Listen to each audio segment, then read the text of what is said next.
Most break-ins start with noise, but this case began with a doorbell ringing when no one was there.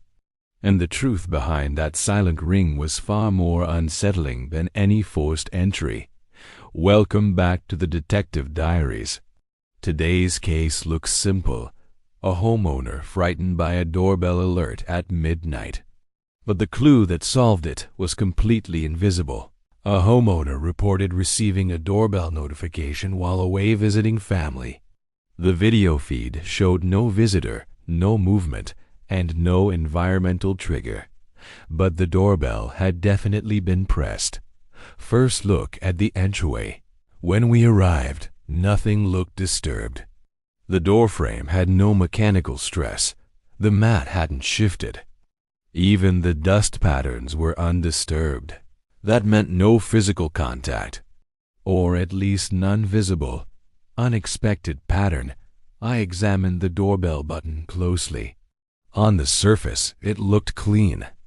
But under angle lighting, a faint smudging pattern became visible, a smooth, wide area touch. Not the shape of a fingertip. The invisible touch. We ran a non-invasive residue test. The results showed a very light, dry transfer, consistent with contact from a gloved hand or a padded object. This wasn't a prank. It was deliberate contact designed to leave almost no trace. The real clue is digital.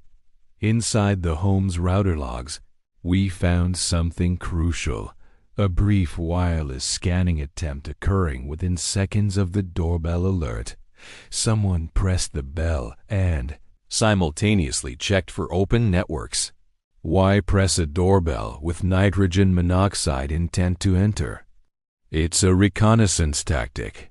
Press the doorbell, wait for the homeowner's smart devices to respond, then scan for vulnerabilities in the moment the system wakes up. Quick, quiet, almost invisible. Final reconstruction. We mapped the event timeline. A gloved touch activated the doorbell. A scanning device pinged the home network. No attempt to enter, just information gathering. The individual likely intended to determine whether the home was occupied and whether the network could be breached. Digital forensics traced the scan to a handheld device previously linked to neighborhood reconnaissance attempts.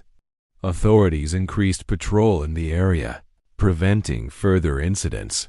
The doorbell that rang itself wasn't a malfunction at all. It was a quiet knock from someone who never planned to be seen.